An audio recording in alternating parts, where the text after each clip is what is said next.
estás aquí junto a mí, renaciendo. Tan solo hay que volar, que seguir, vivir un mundo de quimeras. Tan solo hay que volar, que encontrar al mundo en mil maneras. Tan solo hay que volar, que encontrar un mundo de quimeras. Tan solo hay que volar.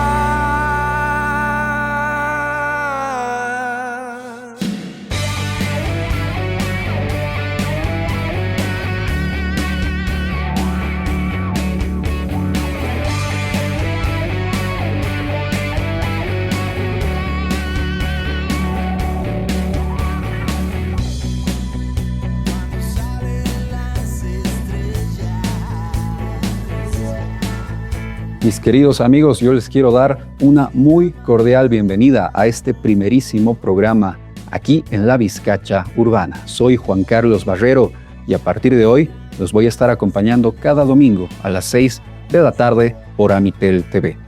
La verdad es que me encantaría invertir un poco más de tiempo y explicarles en qué va a consistir este programa, pero prefiero, dado que tenemos bastante contenido preparado para hoy, que ustedes lo vean con sus propios ojos.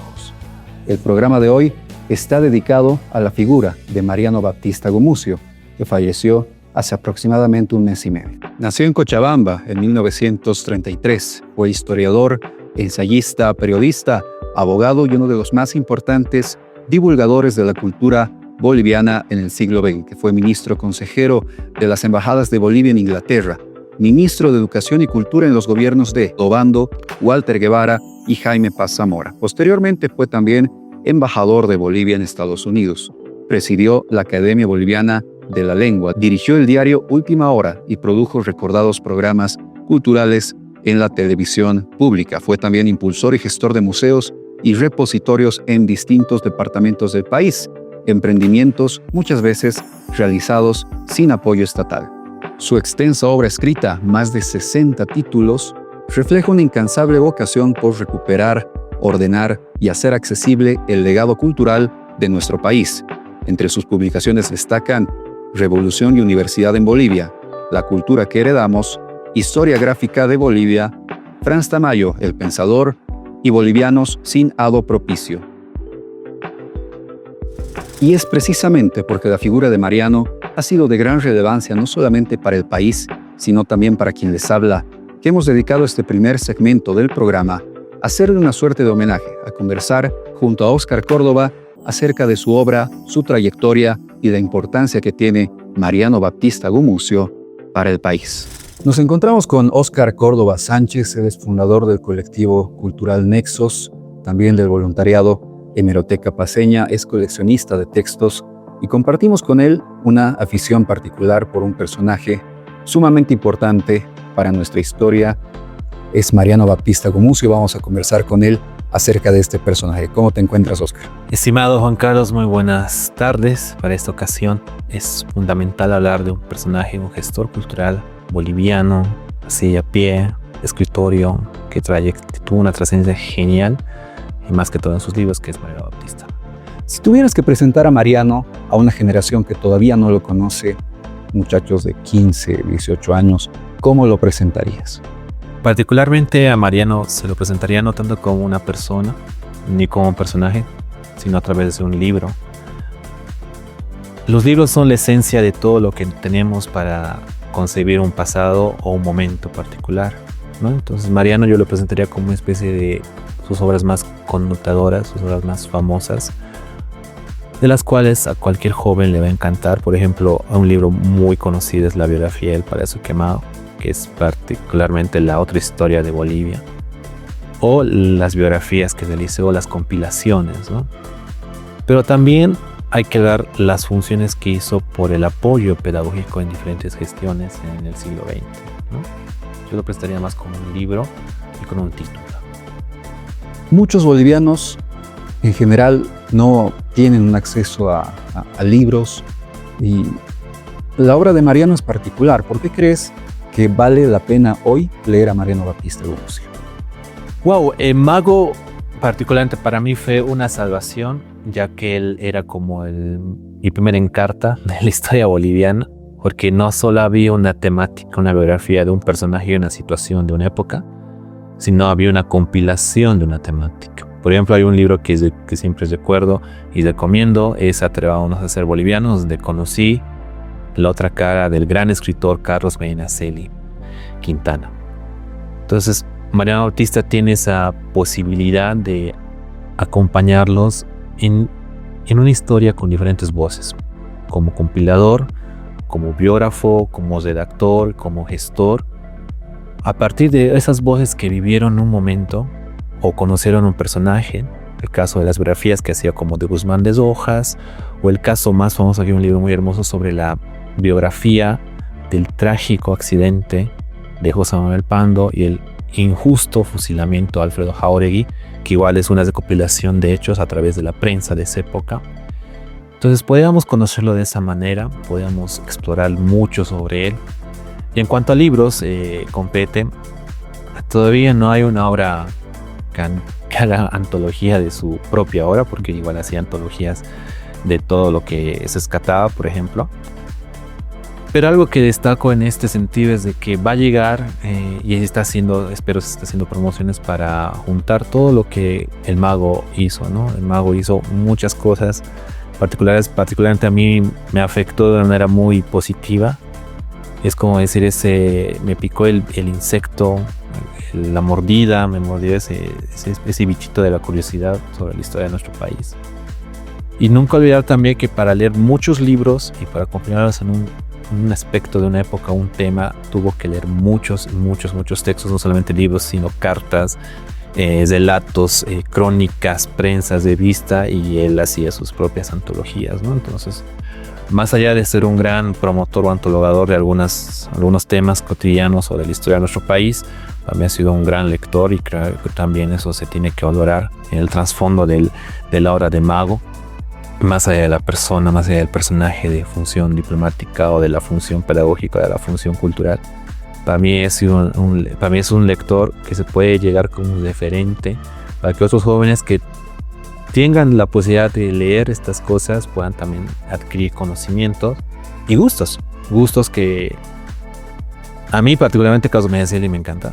Yo siempre lo leo, lo revisito, ir a esas tinieblas de la verdad que no nos gustan los bolivianos actualmente en esos momentos, pero enfrentarnos a ese espejo que está todavía húmedo por todas esas maledicencias del pasado es para comprender nuestro presente y enfatizar un poco más nuestra perspectiva sobre un futuro, ¿no? Entonces, en lo social, Mago hizo esa posibilidad de darnos la alternativa de visitar esos pasados, y que es algo muy valorable en esta época de turbulencias, en esta época de banalidades, en esta época de desprestigios culturales, que Bolivia y particularmente La Paz, que es un centro cultural nacional donde se aglomera todo lo cultural, podríamos llamarlo entre comillas, pero es lo que más aglomera, y que Mago ha roto ese estigma, ¿no? Pero podemos nosotros continuar no solamente leyendo, sino también promoviendo, escribiendo, que es la motivación que a mí personalmente me lleva a hacer algunas cosas, como el cual la redacción o búsqueda de algún documento o personaje antiguo de nuestro país. Es importante esto que mencionaba sobre Mariano. Él tenía varias facetas. Era escritor, era periodista, era gestor cultural, escribió un montón de libros en materia educativa. ¿Qué faceta suya destacarías tú o consideras que más bien su esencia estaba en poder combinar a la perfección todas estas? Wow, es una pregunta y la respondería como lector, no como una persona que lo ha conocido o una persona que ha convivido con él o que lo haya interpelado a través de sus charlas o algunas disertaciones. Como una capacidad de lector, yo destacaría su promoción cultural, pues no solo en los libros, también en los proyectos de ley que intentó afianzar, en los proyectos culturales, que me gustaría remarcar este proyecto que realizó en 1980, en los primeros años de esa década, sobre el proyecto de la Biblioteca Boliviana, que era la colección de biografías breves, ¿no? Eran 28 números, se podía adquirir a través del periódico Última Hora, y cada cierto tiempo se podía canjear algunos números o biografías selectas, ¿no? Lo que Mariano hacía era escoger quienes hablaron de un personaje, por ejemplo, de Franz Tamayo, de Alcides Arguedas, y poner las voces de aquellos que lo han conocido y aquellos que han criticado la obra de una manera imparcial, ¿no? Otro igual elogio fue la Biblioteca Última Hora, básicamente con la colección de biografías breves, fue esa incentivación a que muchos jóvenes conozcan nuevas facetas de nuestra historia. Le salieron muchos libros, como el caso de la biografía, la biografía de las heroínas de la independencia, ¿no? Que es una colección biográfica de muchas heroínas que al día de hoy mucha gente desconoce, pero ya en ese momento había la intención de diversificar el conocimiento, que no se componga a una sola clase social, ¿no? Trataba de expandir todo y que nosotros tengamos la última edición de poder decir si esto me gusta, si esto no me gusta, si estoy de acuerdo o no, ¿no? Entonces, como lector, el personaje de Mariano Bautista como gestor cultural fue fantástico, y hasta sus últimos días, con los últimos libros que publicó, y particularmente el que enfatizo más que en los últimos años de su vida fue el de la biografía de Siglo Guzmán de Rojas, a través de muchas voces, tanto contemporáneas y críticas sobre la obra de este gran pintor paceño, es continuar con ese legado, promover más, ¿no? Y gratificante para nosotros es que en una institución pública como es la BBB haya recopilado esta antología de biografías, que él mismo la hizo, y también el libro Cartas para comprender la historia de Bolivia, ¿no? Que es para mí un epistolario fantástico de nuestra trágica historia, o tal vez nuestra benéfica historia, nuestra incierta historia, como la llaman, ¿no? Exacto, y algo que yo leía, no recuerdo exactamente dónde ni en qué momento, es que una virtud que tenía Mariano era que, más que imponer textos suyos, él buscaba acercar lectores o potenciales lectores, autores quizá no desconocidos, pero por lo menos sí explorados en poca profundidad. En este sentido, ya nos has comentado un poco acerca de tus obras favoritas de Mariano, pero ¿qué otras obras consideras indispensables e imprescindibles para futuras generaciones? Hay un libro que se publicó en 1955, si mal no me equivoco, que fue igual una especie de compilación sobre devolución y universidad. Esa compilación tenía... Su primera obra, justamente. Casualmente, sí, su primera obra. Y en esta obra recopila, no solamente es una obra de recopilación de hechos anécdotas sobre la trascendencia de la educación universitaria y su autonomía posteriormente, sino también sobre los conceptos occidentales que se enseñaba y sobre los conceptos sociales internos que se promulgaban, ¿no? Las ideologías foráneas, el concepto de nación en los estudiantes, el concepto de identidad en diferentes funciones. Y casualmente también ahí saca mucho sobre la crítica que hace Carlos Medinaceli a la educación universitaria, que posteriormente igual publicaron, que se llama el guaralevismo, ¿no? O el fracaso universitario boliviano, ¿no? Donde él menciona que estas economías locales hacen fomento a ideologías foráneas que universitarios no comprenden y menos van a promover acá, porque nuestra raigambre cultural, lleno de no etnocéntricas en muchos pensamientos y cosmovisiones, por así decirlo, occidentales o orientales, nos permite aumentar nuestro bagaje sobre qué es Bolivia como concepto y qué es Bolivia como nación, ¿no? Entonces ese libro para mí es un libro muy importante. Yo lo conseguí difícilmente, no sé si habrá una segunda edición, pero lo que vi fue de los años 50, que ahí ya empieza Mariano a encontrar textos y publicarlos en orden, ¿no? En un orden metódico, porque él tuvo que leerlos y designar qué aspecto más habría que leerlos. Pero vayámonos un poquito más adelante, que ese libro sí tenía tendencias nacionalistas por el momento, por la época y por el gobierno. Otro libro que me gusta comentarlo es ¿cómo se llama este librito? Las biografías que hizo para el centenario tanto de Franz Tamayo como de Alcides Arguedas. En última hora también convocó a muchos escritores, historiadores, sociólogos, para que haya un aspecto, un aporte imparcial sobre estos dos autores canónicos, que hasta el día de hoy siempre se pone una cita de ellos en una revista, en un artículo, incluso hablando, debatiendo en charlas de café o una charla ahí nocturna entre unas par de cervezas, todo. Que también hizo esa promoción, ¿no? Y algo que particularmente me agradó mucho de Mariano es que había sido uno de los pocos fanáticos, admiradores de Franz Tamayo, que compila dos obras fundamentales sobre quién era Alcides Arguedas, ¿no? Sobre su archirrival ideológico de Franz Tamayo, sobre el concepto del mestizaje y demás, y lo publica, ¿no? Con las críticas que le hacían a Alcides Arguedas, que es el título Alcides Arguedas, y juicios críticos, y las cartas que hacía Alcides Arguedas, ¿no? Como él decía, yo soy el hombre de las cartitas, como le decía Germán Busch antes de darle una bofetada, el propio Busch.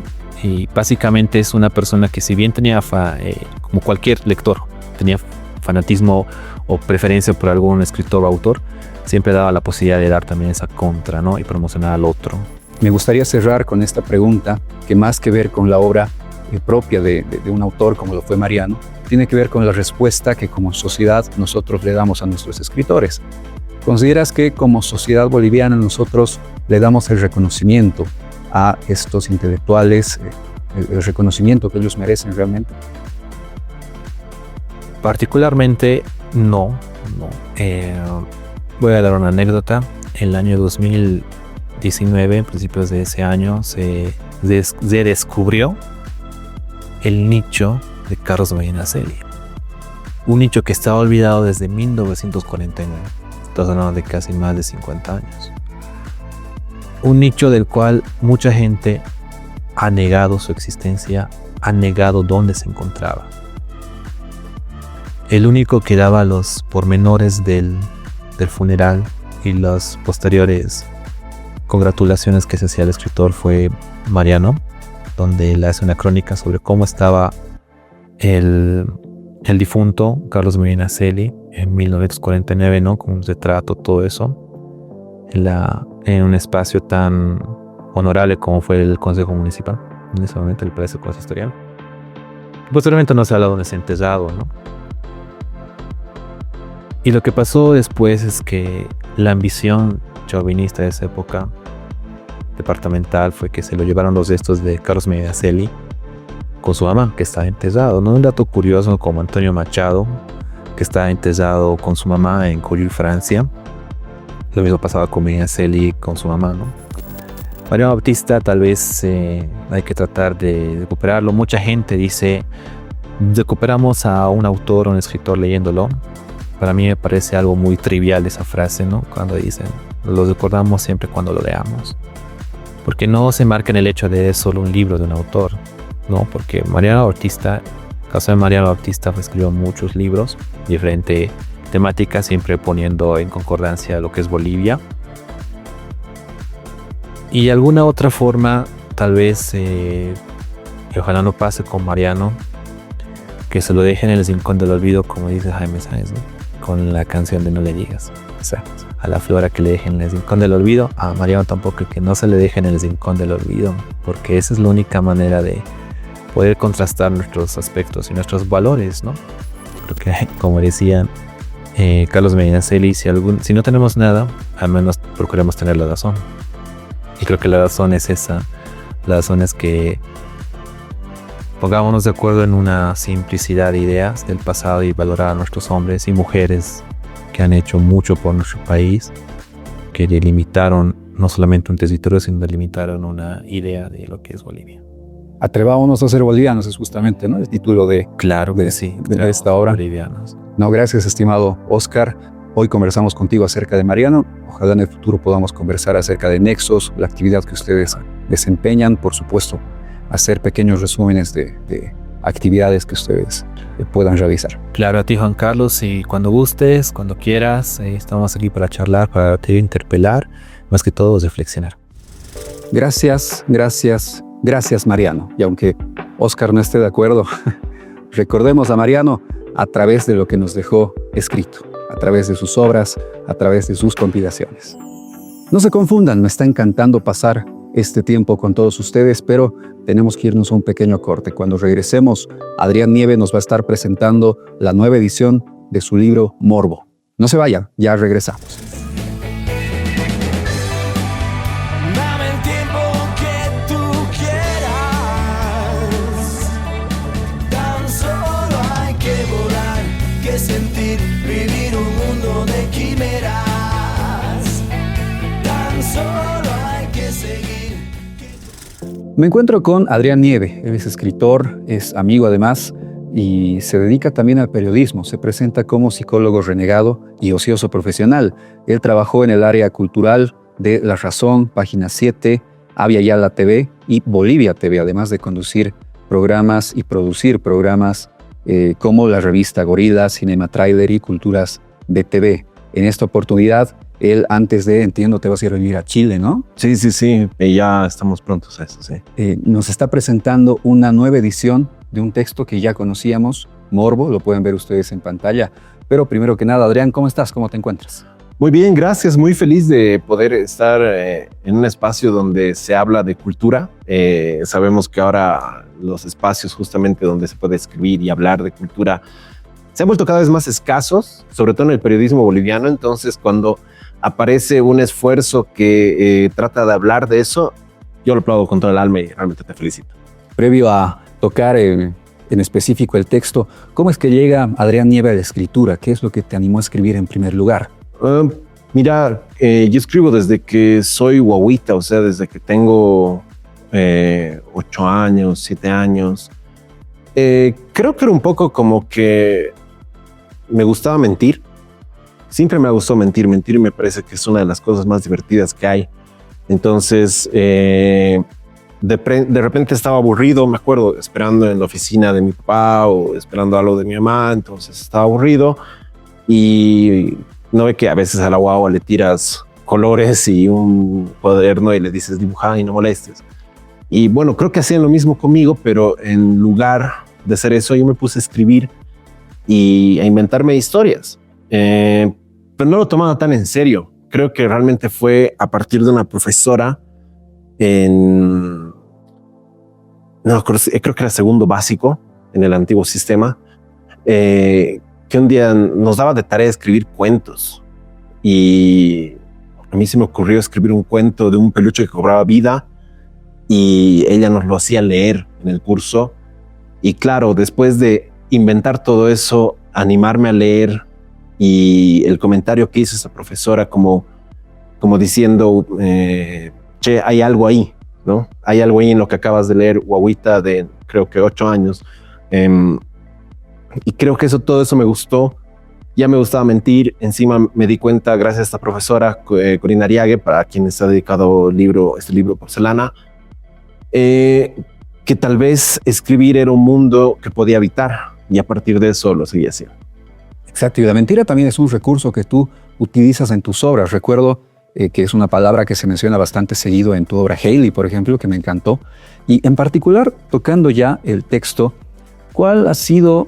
Wilmer Urrelo, por ejemplo, utiliza el término disparador para referirse a aquello que te ha motivado a escribir. ¿Cuál ha sido tu disparador para Morbo?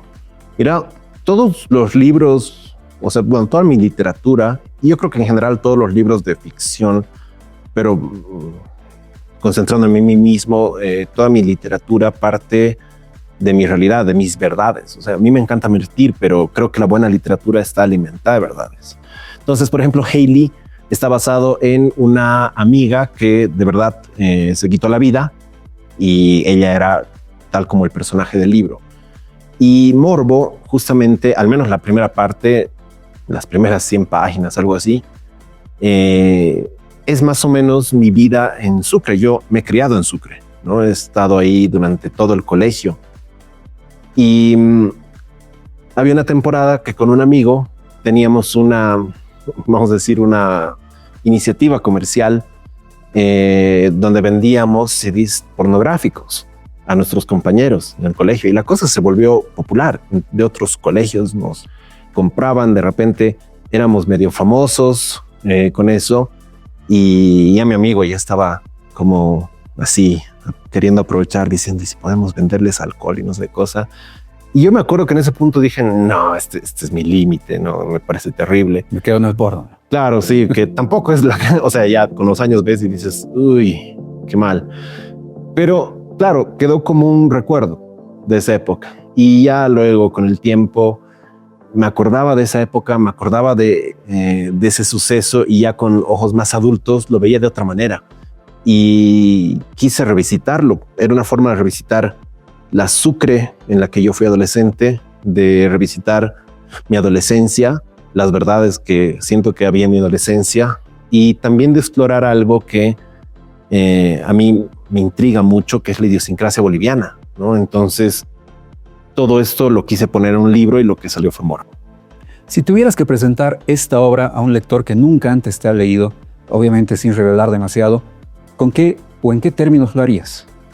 Le diría que es una obra que es tan cruda como chistosa y tan dramática como intensa. Si eso no le convence, le diría que es la historia de cómo dos adolescentes comprenden cómo funciona la corrupción en Bolivia. Perfecto. Yo cuando en ocasiones me pongo a leer algún libro, al cerrar la última página, me quedo en blanco y me quedo mirando el techo por varios minutos, ¿no? ¿Qué sentimiento, qué sensación esperas tú transmitir al lector cuando éste cierra la última página? Creo que lo que más me gustaría que se les quede con este libro es... la palabra que viene a mi cabeza es tristeza. Pero tristeza porque es el viaje. El libro está narrado a partir de dos personajes que son los dos adolescentes que están vendiendo pornografía en la ciudad de Sucre y que de repente terminan envueltos en toda una red intrincada de corrupción de adultos políticos bolivianos ahí en Sucre que les muestran cómo funciona todo detrás del velo, vamos a decir. Entonces, me encantaría que la persona que cierra el libro se quede como, ¿somos de verdad así? O sea, que lo primero que nazca sea esta pregunta de, ¿será que de verdad así funciona Bolivia? Porque creo que muchos van a poder leer acerca de estos personajes corruptos y van a decir, pucha, así deben ser nuestros gobernantes, así debe ser tal cosa, así debe ser tal otra.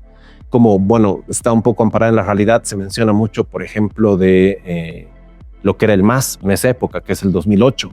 Entonces, ahí también van a poder agarrar y decir, pucha, claro, esto era así, esto era así, y poder reconocer eso en nuestra realidad. Y me encantaría que realmente lo último que piensen es que sean más preguntas y que a partir de mi libro empiecen a cuestionar la realidad. Ahora me gustaría trasladar la conversación más allá de tu libro al oficio del escritor en nuestro país. Mucho se habla de literatura en Bolivia, pero poco se habla de las condiciones reales para producir y escribir en nuestro país. Para ti, ¿qué significa ser escritor en pleno 2026?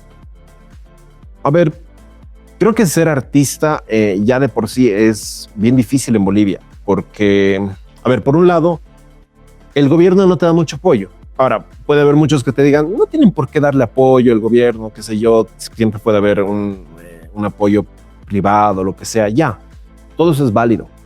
Pero más allá de eso, creo que a nivel de educación no se le da importancia a lo que es el oficio del arte. No se lo ve como una posible economía. Bueno, ahora han aparecido, ¿no?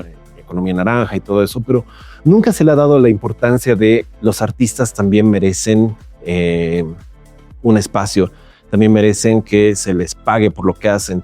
Los artistas no solamente están haciendo un hobby, están haciendo algo que requiere un método, que requiere tiempo, que requiere esfuerzo, que requiere sacrificio sobre todo. Entonces ya de por sí ser artista con cosas que son más asequibles para todo el mundo como bailar, hacer cine y todo eso, ya es difícil. O sea, ya les cuesta. Y encima hacerlo con leer, o sea, con algo que tienes que comprar todo este libro y todo este libro te lo tienes que leer, no es algo que atraiga a las masas. O sea, hay gente que le encanta leer y lo van a hacer y les gusta y todo bien, pero hay muchos otros que no. Entonces ser escritor se limita a que encuentres un público, que ese público decida darte una oportunidad cuando, qué sé yo, es más fácil darle una oportunidad a Stephen King porque obviamente es Stephen King, o a Harry Potter, qué sé yo, o lo que sea que esté de moda, los libros que se están poniendo de moda ahora, que a un autor boliviano que te está hablando de Bolivia. Porque incluso ya pasa con el cine, ¿no? Cine boliviano, no sé. Es triste que lo ponga así, pero mucha gente, la mayoría de la gente lo pone así, porque no confían en la industria boliviana, no confían en lo boliviano en general. Entonces, que encima tengas que confiar en un libro boliviano, se vuelve difícil. Pero creo que si bien todos los escritores sabemos eso, no nos importa, porque lo que nos importa es escribir.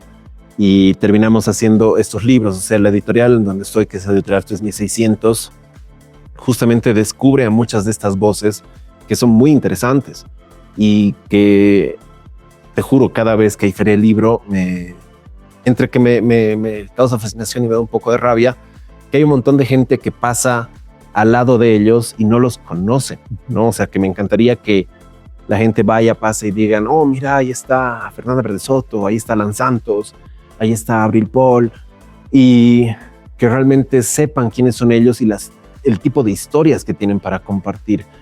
Y no sé si eso hace que también como escritores medio que estemos bien felices cuando pasa algo como que tú has mencionado, que has leído mis 2 libros y dentro de mi idea de, wow, no puedo creerlo, alguien me leyó.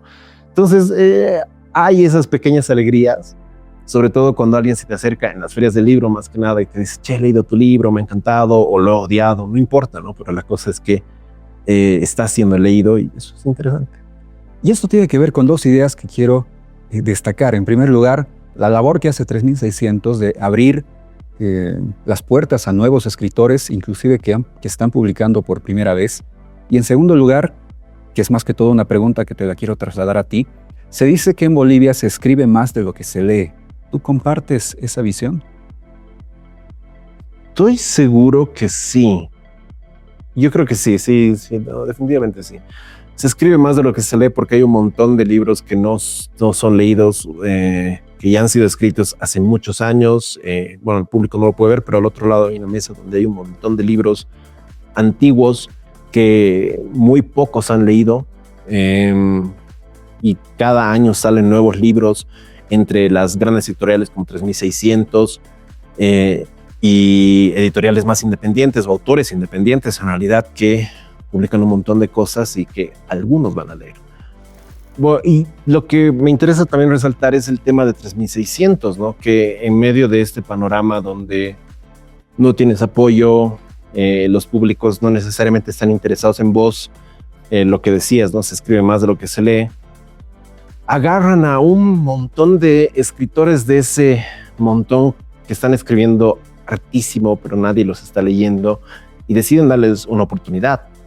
Porque creo que es la decisión comercial segura agarrar y, bueno, publico a los premios, publico a autores internacionales, que está muy bien, es necesario, necesitamos todo eso en la circulación cultural y literaria de nuestro país. Pero también necesitamos nuevas voces. Y creo que fuera de Nuevo Milenio, solo Nuevo Milenio y 3600 buscan autores y nos traen obras después de un trabajo editorial de mucha calidad, ¿no? Por ejemplo, estoy ahorita editando un libro para 3600 de este autor, Nathan Leaño, que el año pasado también sacó un libro, Hikari no Akuma, y el libro que estoy editando de él es sensacional, es muy divertido, es acerca de robots nazis, y vos dices, ¿por qué un libro boliviano de robots nazis?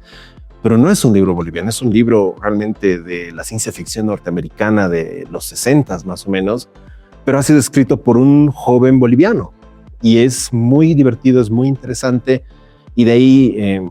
por ejemplo, hace poco ha salido esta novela de Isabel Antelo, Lo construido y lo que se derrumba, que yo la he editado también. Y te juro, mientras la leía, todo lo que sentía era envidia. Pero envidia de esa de quisiera yo haber escrito esto. Y claro, veo ese libro y pienso, este libro está a la altura de cosas como las que escriben el Guillermo Ruiz Plaza, la Camila Urioste, el Diego Matos, que, bueno, son autores de mi editorial, sí, pero que están en un gran nivel, que son conocidos a nivel internacional, inclusive casi como el Edmundo Paz Soldán. Entonces, sí me interesa que esos nombres, o sí me interesa en realidad la editorial, que tiene el valor de rescatar voces que otros no rescatarían. Claro que sí. Me gustaría culminar con esta pregunta. ¿Qué viene ahora para Adrián Nieve? ¿Vamos a seguir escuchando sobre ti? ¿Vamos a poder leerte a través de nuevas obras quizá? ¿O la distancia va a jugar algún tipo de límite entre nosotros? No, la verdad, a ver, yo estoy muy comprometido con el trabajo en Editorial 3600. Me encanta poder justamente ser editor ahí y estar descubriendo estos autores, porque me permiten estancarme en, oh, yo soy el único autor, yo escribo tan bien, tantos años escribiendo. Conocer autores más jóvenes que yo al menos, incluso más viejos, algunos que edito también son más viejos, te permite cierta apertura. Entonces, eso me hace querer quedarme a toda costa en ese proyecto. Desde Chile voy a seguir editando, voy a seguir también fomentando que se escriba en la revista 88 grados, donde es más que nada no ficción, y cuando pueda voy a estar presente con un libro. Ahorita estoy con varios proyectos de libros, sobre todo una continuación de esto, justamente, que por ahora se llama Estocolmo, que me emociona porque es un poco de las últimas elecciones.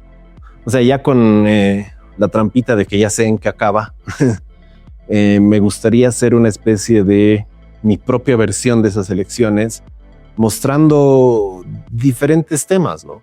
Porque claro, ahorita estamos grabando esto justamente en temporada de bloqueos, de crisis, y ahorita tenemos muchos bandos que dicen, no, todo es culpa de ellos, todo es culpa de ellos, todo es culpa de estos, del otro. Y se ha vuelto muy fácil agarrar y decir, ese es un incapaz, ese es el que ha empezado todo, no sé. Pero no veo que haya como una especie de análisis más crítico y no mediado por los extremismos. Entonces sí me interesa mucho poder escribir eso. De ahí a que la editorial me diga, ya lo publicamos, diferente. Tienen que pasar por su proceso, tienen que decir, ya sí, está bien, bueno, lo vamos a publicar. Espero que eso salga en los próximos años. También tengo otra novelita que escribo como para entretenerme, que tal vez también salga. Tengo un libro de cuentos eróticos ya terminado, pero me da vergüenza. No, mentira. No sé cuándo salga eso. Y lo que también quiero hacer en Chile es tratar de encontrar lectores chilenos para lo que son nuestros libros, porque creo que la literatura boliviana está en un nivel increíble. Este libro, ¿cómo se llama? El del Diego Matos, Hasta que el río aclare. Me parece que es una obra de arte increíble, así como los libros del Guillermo Ruiz Plaza, y quisiera que más gente lo conozca. Justamente hemos tenido una experiencia con un club de lectura en Chile que están leyendo a Camilo Urioste y están leyendo Soundtrack. Y de alguna forma, si lees Soundtrack, conoces la paz. Y este grupo de 50 mujeres chilenas que están en este club de lectura están conociendo la paz y están conociendo a Camila, y me encanta. Entonces quiero lograr eso con más autores, no solo conmigo, sino con todos los autores que pueda de 3600, y ver qué se abre a partir de eso, ver si hay una forma de que se establezca una conexión Bolivia-Chile, si no va a ser por el mar, que sea a través de la literatura, digamos. Excelente, excelente, querido Adrián, gracias por estar con nosotros. Espero que a pesar de la distancia también tenemos la facilidad de poder hacer contactos virtuales, podamos tenerte acá nuevamente. No, claro, cuando ustedes quieran. Yo por lo pronto solo puedo invitar a este 19 de junio en el Típica de Obrajes a todos los que quieren ir a la presentación de Morbo, este libro de dos adolescentes que empiezan a vender pornografía y pronto se van dando cuenta de cómo funciona la corrupción en Bolivia, y que estén atentos no solo a cualquier cosa que pueda hacer yo con mis proyectos, si es que les interesan, sino también lo que pueda hacer la editorial 3600, con las que siempre vamos a tener más sorpresas. Dame el tiempo que tú quieras. Tan solo hay que volar, que sentir, vivir un mundo de quimeras. Tan solo hay que seguir, que encontrar La Vizcacha Urbana es el nombre de este programa. Sin embargo, 2/3 del programa ya estuvimos encerrados en esta madriguera. Ha llegado el momento de hacer honor a nuestro nombre. Para este último segmento, usted, el ciudadano, tiene la palabra. Usted tiene el micrófono. Esto es Micrófono Abierto.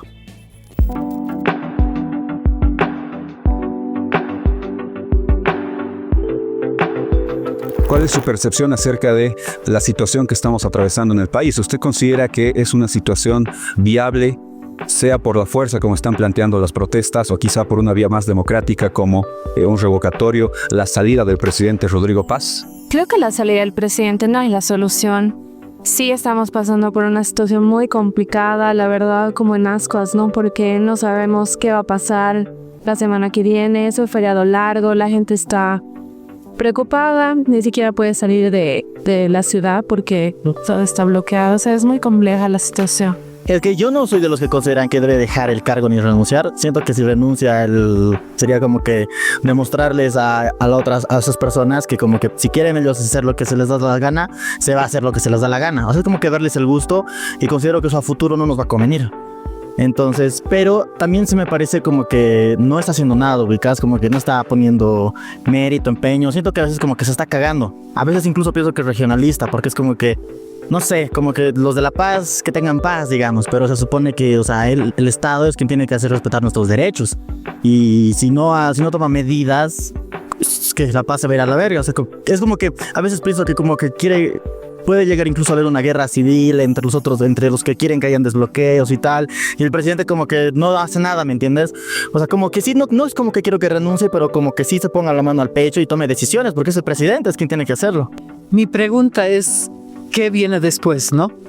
Si demandamos que él deje ahora su puesto, ¿quién va a entrar? ¿Qué viene después? La democracia es que hemos elegido, muchos han votado por él, me incluyo en este momento, y seguramente tendríamos que darle un tiempito más y él tendría que ir a un referéndum, pienso yo. No creo que sea acertado que renuncie. Tiene que seguir. Primero porque no hay dinero en Bolivia, ¿no? Y las elecciones son mucha plata.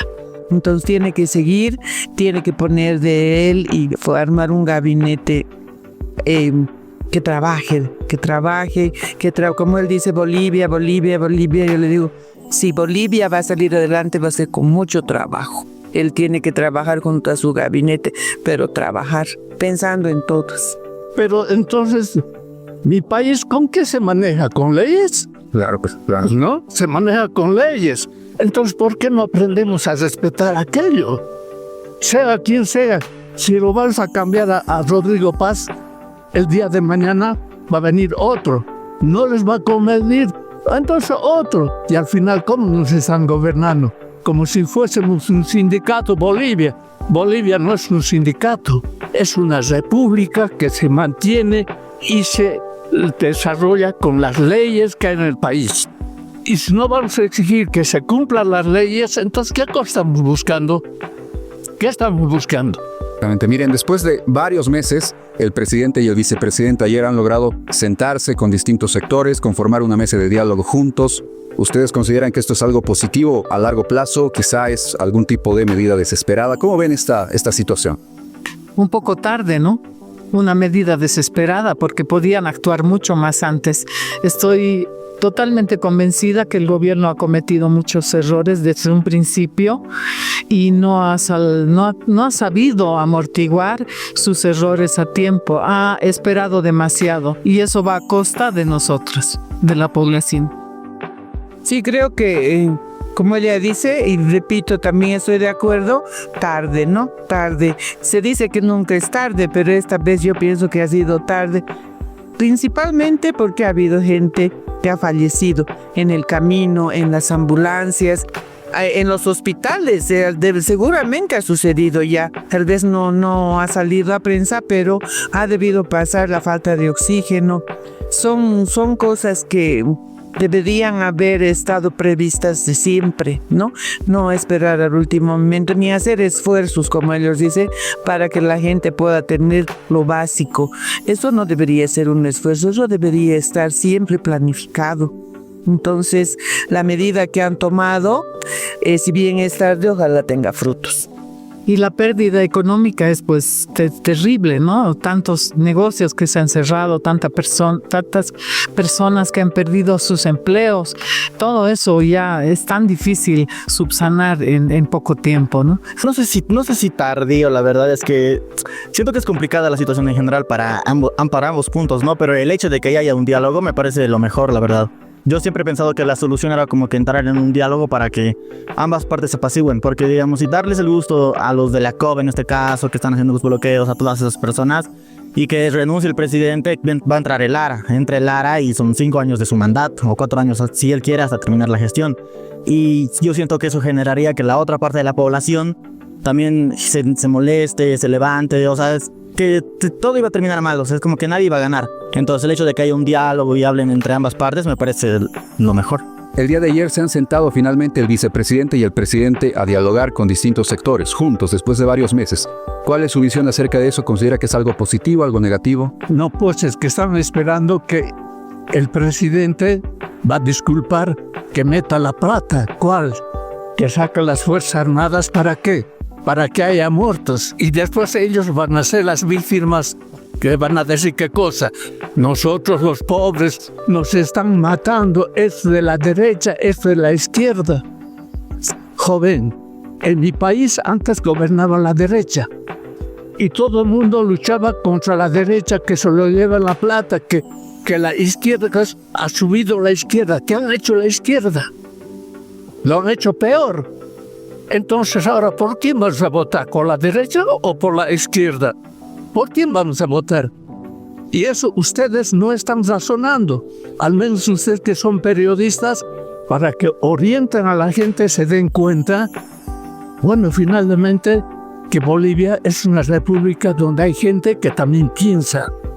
Y no somos una recua de animales que vamos a ir tras de ellos a lo que diga.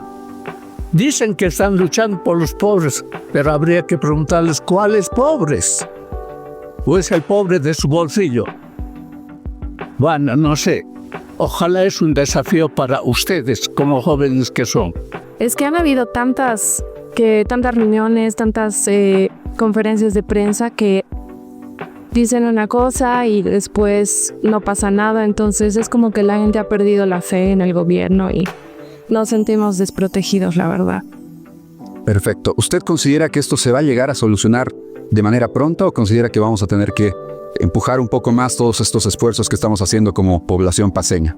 Bueno, para lo último que el presidente dijo, que en unos días todo se iba a subsanar, o sea, si nos apoyamos en ese discurso, esperemos que sí. Y si no, pues yo creo que la gente va a empezar a organizarse y, no sé, tener que tomar la situación. Pero es que eso no es lo ideal, ¿no? Nos sentimos así solos, entonces ¿qué más vamos a hacer? ¿Cuál es su visión acerca de esta crisis? ¿Qué tuvo que cambiar en su rutina a nivel profesional, familiar quizá? ¿Y cómo tuvo que modificar su estilo de vida a partir de esta crisis? Esto realmente es un tiempo bien difícil y lo que más pena me da es la gente que tiene menos que yo. Gracias a Dios todavía puedo ejercer mi profesión, aunque como fisioterapeuta tengo mucho menos pacientes porque la gente prefiere comer antes de asistir a mi gabinete. La música también se ve bastante restringida. Tengo opciones. Doy gracias porque tengo opciones, pero la situación está bien complicada. Otra ventaja que tengo es que soy vegetariana, así es que no sufro tanto de lo que no hay carne o está muy cara. La que come carne en mi casa es mi perrita y he comprado 1 kilo de carne por 95 bolivianos, se me han parado los pelos, ¿no? Y cuando las personas se alimentan así es demasiado sacrificado. La verdad es que me da mucha pena por la gente que tiene menos que yo. ¿Usted también desea opinar? Sí, yo a diferencia de mi amiga Dagmar, soy asalariada Sin embargo, igual merma, ¿no? Merman los ingresos, es diferente. Hay que hacer algunos ajustes económicos, hay que darse modos, hay que hacer filas, hay que madrugar si queremos comprar algo. Es desesperante realmente, ¿no? Como asalariada, eso les decía ella, podemos bancarnos, si vale el término, pero no está bien. No está bien luchar así de una manera injusta, principalmente porque también nosotros tenemos derecho a todo, ¿no es cierto? A circular, a comer, a estar libres, a no estar presionados, amenazados. Entonces esa parte es indignante. No es posible que 1 millón de personas perjudiquen a 11 millones, ¿no es cierto? Entonces yo creo que si logramos hacer algo es con mucho esfuerzo ahora y no debería ser así. Hay gente que tiene bastante familia. Me decía una señora que había comprado medio kilo de carne, que además de ser caro, para 7 hijitos. O sea, eso no es comer. Eso no es comer. Entonces yo creo que el gobierno en sí debería ya actuar de una manera urgente, si vale el término, ¿no? Para que todo esto tenga final feliz, entre comillas, pero es hora ya, ¿no? Estamos muy atosigados, principalmente, como decía, amenazar. No pueden amenazarnos. Nosotros somos igual que ellos, ¿no? Bolivianos todos. Y es bien difícil movilizarse, ¿no? Primero que no hay gasolina, las personas que están durmiendo 3, 4 noches por su gasolina, da mucha pena. Y estamos consiguiendo un minibús que tal vez ha dormido 3 noches para conseguir la gasolina y ese nos transporta a duras penas, ¿no?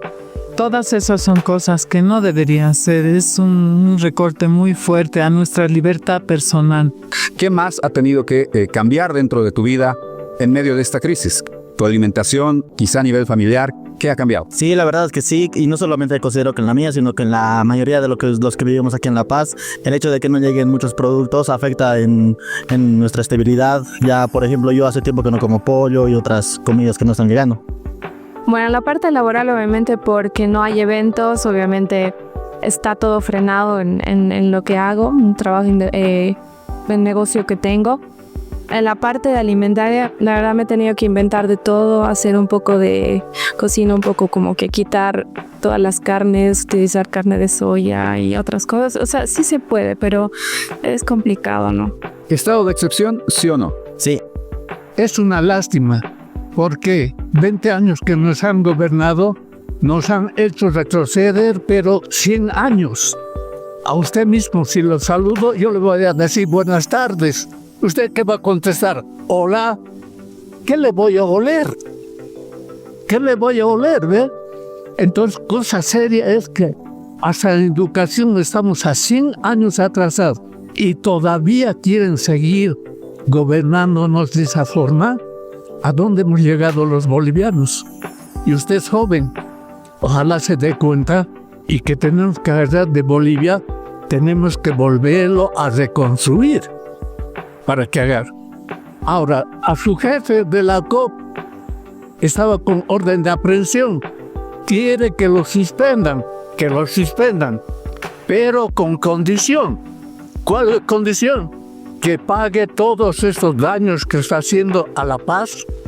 Y si él no quiere pagar y va a argumentar que es pobre, entonces que lo pida plata a su jefe, porque Evo Morales está nadando en plata. Por eso, mire, ¿cuánto paga para que hagan esos bloqueos? No solamente en La Paz, es a nivel nacional. Entonces que lo saque él, pues, plata. Tanto que dice Evo Morales que lucha por los pobres. ¿Cuáles pobres? Y nosotros los bolivianos estamos mirando calladitos, no decimos nada. Y ojalá ustedes como jóvenes tengan que agarrar, pues, pararse. Agarrar y volver a construir Bolivia, porque Bolivia está integrada por gente culta también, que sabe. ¿Sí?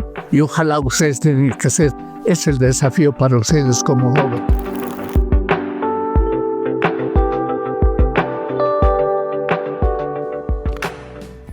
Y es que es sumamente importante conocer de primera mano, de primera fuente, qué es lo que piensa el ciudadano, qué opinión tiene acerca de la situación que estamos atravesando como país, que esperemos llegue a buen puerto de manera pronta.